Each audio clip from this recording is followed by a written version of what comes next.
ರೀತಿ ಒಂದು ವಾತಾವರಣದಲ್ಲಿ ನಾವೆಲ್ಲರಿಗೂ ನಿಮ್ಮ ಕರ್ತವ್ಯ ಮನವಿ ಮಾಡ್ಕೊತೀನಿ. ನಮ್ಮಲ್ಲಿ ಏನೂ ಅಪಸ್ವರ ಇಲ್ಲ, ಹಿಂದಾಗಡೆ ಗೌಡ್ರು ಬೇರೆ ಹೇಳ್ಯಾರ ಹಂಗೆ ಹೇಳ್ಯಾರ, ನಾವೇನು ಅಂತ ಅಲಕಟ್ಟಿಗಿರಿ ರಾಜಕಾರಣ ಮಾಡೋದಿಲ್ಲ. ಏನಿದ್ರು ಮುಂದೆ ಮಾತಾಡ್ತೀನಿ, ಹೊಂಟು ಬಿಡ್ತೀನಿ. ಹಿಂಗಾಗಿ ನನಗೆ ಯಾರು ಏನೋ ಮಾಡೋದು ಆಗಲಾಗೈತಿ, ಹೊರಗೂ ಹಾಕೋದು ಆಗಲಾಗೈತಿ. ಯಾಕಪ್ಪ ಅಂದ್ರೆ ನಾ ಹಿಂಗೆ ಇದೇನಂತ ಅವ್ರು ಮ್ಯಾಗಿನವ್ರಿಗೂ ಗೊತ್ತಾಗ್ಬಿಟ್ಟು ಓ ವಯಸ್ಸೇ ಕಲ್ತ ಗಣೇದವ್ ಯಾರು ಉಸ್ಕೋ ಬಾರ್ ಮೇಲೆ ಕ್ಯಾ ಚಿಂತಕತ್ತ ಚಲೋ ಚಲೋ ಅಂತಾರ, ಅಮಿತ್ ಶಾ ಹೇಳ್ತಾರ. ಹಂಗ ಎಲ್ಲರೂ ಕೂಡ ನಾವು ಮಾಡ್ತೀವಿ. ಜಿಗನ್ ಸಾಹೇಬ್ರ ವಿಜಯಪುರ ನಗರದಿಂದ 25,000ಕ್ಕಿಂತ ಹೆಚ್ಚು ಲೀಡ್ ನಾವು ಕೊಡ್ತೀವಿ ಅನ್ನೋಂಥ ವಿಶ್ವಾಸ ನಿಮ್ಮೆಲ್ಲರೂ ವಿಶ್ವಾಸ ಮಾಡಿ ನಾವು ಹೇಳ್ತೀವಿ. ನಮ್ಮಲ್ಲಿ ಯಾವುದೇ ರೀತಿ ಏನೂ ಮನಸ್ತಾಪ ಇಲ್ಲ, ಏನೂ ಇಲ್ಲ. ಯಾಕಂದ್ರೆ ನಮ್ಮ ದೇಶಕ್ಕೆ ಸಲುವಾಗಿ ಮಾಡ್ಲಕತ್ತೀವಿ. ನಾ ಇಷ್ಟೇ ಎಲ್ಲರಿಗೂ ವಿನಂತಿ ಮಾಡ್ಕೊತೀನಿ, ನೀವು ಸಹ ಭವಿಷ್ಯದ ಭಾರತದ ನಿರ್ಮಾಣಕ್ಕೆ ನಾಳೆ ಏನು ಬಹಳಷ್ಟು ಕೆಲಸ ಆಗ್ಬೇಕಾದ್ರೆ ಕಾಮನ್ ಸಿವಿಲ್ ಕೋಡ್ ಬರ್ಬೇಕಾಗ್ಯದ.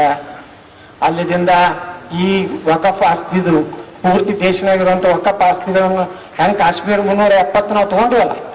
ಇವತ್ತು ನೋಡಿ ಕಾಂಗ್ರೆಸ್ನ ಮ್ಯಾನಿಫೆಸ್ಟೋ ನೀವು ಓದಿಬಿಡ್ರಿ, ಅದ್ರಾಗ ಏನು ಬರ್ದಾಗ ಬರ್ತೈತನ್ನ ನಮ್ಮ ಸರ್ಕಾರ ಬಂದ್ರೆ 370ನೇ ವಿಧಿಯನ್ನು ಮತ್ತೆ ಜಾರಿ ಮಾಡ್ತೀವಿ. ನಮ್ಮ ಸರ್ಕಾರ ಬಂದ್ರೆ ಅಲ್ಪಸಂಖ್ಯಾತರ ರಕ್ಷಣೆಗೆ ಹೊಸ ಕಾನೂನು ಮಾಡ್ತೀವಿ. ಇವತ್ತು ದಲಿತರ ಸಲುವಾಗಿ ಅಟ್ರಾಸಿಟಿ ಏನ್ ಕಾನೂನು ಐತಿ, ಆ ಸಾವಿರಾರು ವರ್ಷಗಳಿಂದ ಅವ್ರ ಮೇಲೆ ಏನು ಅತ್ಯಾಚಾರ ದೌರ್ಜನ್ಯ ಏನಾಗಿತ್ತು, ಆ ಜನಾಂಗದ ರಕ್ಷಣೆಗಾಗಿ ದೇಶದಲ್ಲಿ ಅವಶ್ಯಿತ್ತು, ಅದನ್ನ ಎಲ್ಲರೂ ನಾವು ಒಪ್ಕೊಂಡಿವಿ. ಆದ್ರೆ ಅಲ್ಪಸಂಖ್ಯಾತರ ರಕ್ಷಣೆಗಾಗಿ ಹಿಂದೂಗಳನ್ನ ನಾವು ನಾನ್ ಬೆಲೆಬಲ್ ಹೊಟ್ಟೆ ಬರೀ ಕಣ್ಕಿಸ್ ನೋಡೋಣ ಅಂದ್ರೆ ಜೈಲಿಗೆ ಹಾಕೋತ ಕಾನೂನು ತರ್ತೀನಿ ಅಂತ ಹೇಳ್ತಾರ ಅವರು. ಮತ್ತೇನೇನು ಹೇಳ್ಯಾರಿ ಸಾಹೇಬ್ರ ಕಾಂಗ್ರೆಸ್ನವರು? ನಿನ್ನೆ ಪ್ರಧಾನಮಂತ್ರಿಗಳು ಹೇಳ್ಯಾರ ಇವತ್ತು ತಮಿಳುನಾಡ. ಇದು ಕಾಂಗ್ರೆಸ್ಸಿನ ಮ್ಯಾನಿಫೆಸ್ಟೋ ಅಲ್ಲ, ಇದು ಮುಸ್ಲಿಂ ಲೀಗಿನ ಮ್ಯಾನಿಫೆಸ್ಟೋ ಅನ್ನೋ ಮಾತು ಹೇಳ್ಯಾರ. ಅಲ್ಲಿ ಪೂರ್ತಿ ಮುಸ್ಲಿಮರ ರಕ್ಷಣೆ ಬಿಟ್ಟರೆ ಏನೂ ಇಲ್ಲೇ ಇಲ್ಲ. ಹಾಕಿ 1000 ಅಟ್ಟೆ ಹಾಕ್ತಾವ ಅವ್ರು ಹಾಕೋಲೆಕ್ಕ. ನಮಗೆ ನಮ್ಮ ಮಂದಿ ಎಲ್ಲರೂ ಹೊರಗೆ ಬಂದು ಓಟ್ ಹಾಕಿದ್ರೆ ಎಂದೂ ಎಲ್ಲಿನೂ ಬರೋ ಡೆಪಾಸಿಟ್ ಉಳಿದಿಲ್ಲ ಅದು.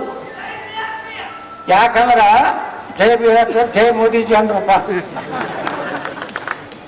ಯಾಕಂದ್ರ ಈ ರೀತಿ ಪರಿಸ್ಥಿತಿ ಒಳಗ ನಾವೇನು ಹೆಚ್ಚಿಗೆ ಹೇಳುವಂಥದ್ದು ಏನೂ ಇಲ್ಲ. ಮುಂದಿನ ದಿವಸನಾಗ ಭಾರತದ ರಕ್ಷಣೆ ಆಗ್ಬೇಕು.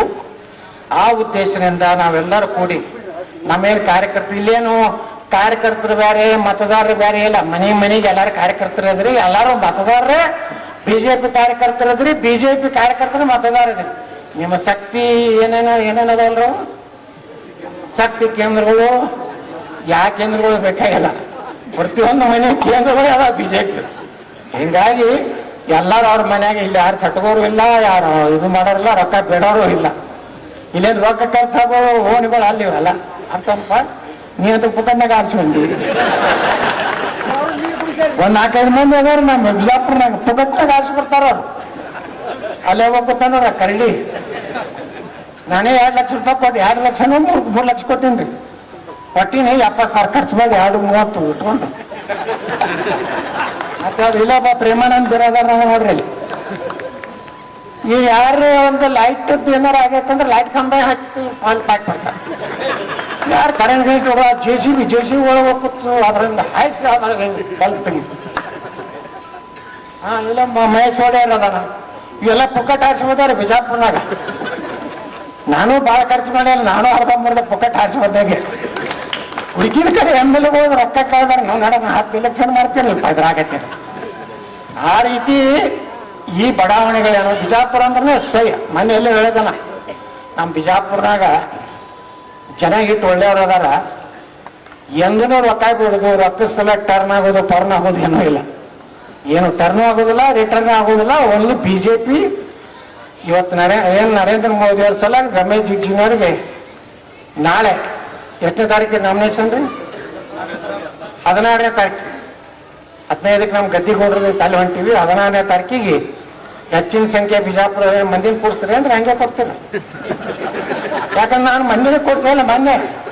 ಬರೀ ಮಂದಿ ಎಲ್ಲಿ ಖರ್ಚು ಮಾಡೋದು, ಕೂರ್ಸೋದು, ಮಜ್ಜಿಗೆ ಮಾಡಿಸೋ, ಸರ್ಬತ್ ಮಾಡಿಸೋ, ಏನೋ ಬೇಡ್ತೀವಿ. ಯಾರು ಬರಬೇಡ್ರಪ್ಪ. 5 ಮಂದಿ ಒಂದೇ ಮಂದಿ ನಾಮಿನೇಷನ್ 5 ಮಂದಿ ಹೋಗಿವಿ. 2ನೇದಕ್ಕೆ 5 ಮಂದಿ ಹೋಗಿವಿ. ಆರಾಮ. ಯಾಕಂದ್ರೆ ಭಾಳ ಮಂದಿ ಕೂರ್ಸರೆ ಏನಾಗ್ತತಿ, ಜಾಗೃತಿ ಆಗ್ತಾವ. कोई लुगाई नहीं को ये हुआ रे, वो घोड़ा का फेल हो गया फेल। हाँ ಹಂಗೆ ಜಿಗ್ಜಿನವ್ರ ಹಂಗೆ ಮಾಡಿದ್ರೆ ನಡೀತೈತ್ರಿ, ಏನು ಇಲ್ಲ ಮಂದಿ ಕುರ್ಸಿಗೆ ಹೋಗೋದು ಏನು ಅವಶ್ಯಕತೆ, ಸುಮ್ಮನೆ ಖರ್ಚು ಯಾಕೆ ಮಾಡ್ತೀರಿ, ಮೊದಲೇ ಖರ್ಚು ಕಡಿಮೆ ಐತಿ ನಮ್ದು. ಅದಕ್ಕ ಎಲ್ಲಾರು ಕೂಡಿ 16ನೇ ತಾರೀಕಿಗೆ ನಾವೆಲ್ಲ ನಾಮಪತ್ರಕ್ಕೆ ಬರ್ರಿ, ನಮ್ಮ ಶಕ್ತಿ ಪ್ರದರ್ಶನ ಮಾಡೋಣ. ನರೇಂದ್ರ ಮೋದಿನ 3ನೇ ಬಾರಿಗೆ ಭವ್ಯ ಭಾರತ ನಿರ್ಮಾಣ ಮಾಡೋದಕ್ಕೆ, ವಿಶ್ವಗುರು ಭಾರತ ನಿರ್ಮಾಣ ಮಾಡೋದಕ್ಕೆ, ಜಗತ್ತಿನ 3ನೇ ಆರ್ಥಿಕ ರಾಷ್ಟ್ರ ಮಾಡೋದಕ್ಕೆ, ಸನಾತನ ಹಿಂದೂ ಧರ್ಮ ಉಳಿಯೋದಕ್ಕೆ ಮತ್ತೊಮ್ಮೆ ಕಾಶಿಯಲ್ಲಿ ವಿಶ್ವನಾಥನ ಮಂದಿರ, ಮಥುರಾದಲ್ಲಿ ಶ್ರೀಕೃಷ್ಣನ ಮಂದಿರ ನಿರ್ಮಾಣ ನೋಡ್ರಿ. ಅಲ್ಲಿ ಪಾಯ್ಖಾನೆ ಕಟ್ಟಬೇಕು, ಅಲ್ಲಿ ಹಾಸ್ಪಿಟ್ಲ್ ಕಟ್ಟಬೇಕಂತಿದ್ರು. ಅಯೋಧ್ಯದಲ್ಲಿ ಕೆಲವೊಂದು ಈ ದೇಶದಲ್ಲಿ ಜಾತ್ಯಾತಿದ್ರು. ಇವತ್ತು ರಾಮ ಮಂದಿರ ನಿರ್ಮಾಣ ಆದ್ರ ಎಷ್ಟು ಅಲ್ಲಿ ಆರ್ಥಿಕ ಇದು ಬದಲಾವಣೆ ಆಗೈತಿ. ದಿವಸ ಇವತ್ತು ಯಾರೋ ಒಂದು 5 ಕಿಲೋ ಬಂಗಾರ ಕೊಟ್ಟಾರ, ನಾನೊಬ್ಬ ಶ್ರೀಮಂತ ಎಷ್ಟು ಬಂಗಾರ ಬಂದಿರ್ತವೆ ಏನು ಅದು. ದಿವಸ 2 ಲಕ್ಷ ಜನ ಹೋಗಕತ್ತಾರ. ಇಡೀ ಆಯ್ತು ಅಯೋಧ್ಯೆನೇ ಉದ್ಧಾರ ಆಯ್ತು, ಇಡೀ ಉತ್ತರ ಪ್ರದೇಶದ ಆರ್ಥಿಕ ಸ್ಥಿತಿನೇ ಬದಲಾವಣೆ ಆಯ್ತು.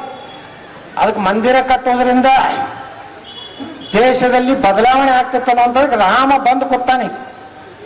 ಈಗ ಪಾರ್ಲಿಮೆಂಟ್ನಾಗ ಒಬ್ಬ ರಾಮನ ಪ್ರತಿನಿಧಿಯನ್ನ ಮೋದಿಯನ್ನು ಕೊಟ್ಟು ಕಳಿಸುವಂತ ಕೆಲಸ ನಾವೆಲ್ಲ ಮಾಡೋಣ.